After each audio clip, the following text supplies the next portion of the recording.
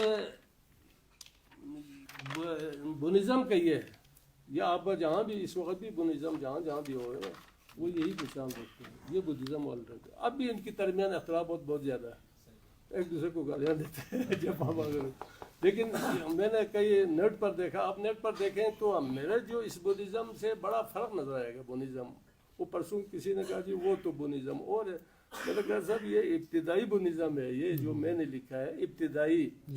ابھی تو کہیں بدھزم کے چھاپ لگ گیا، کہیں ہندو مت کے چھاپ لگ گئے، تو وہ تو کچھ اور بن گیا ہے. کافی ان کے 365 ان کے 5 فرقے ہیں بونزم والوں کے.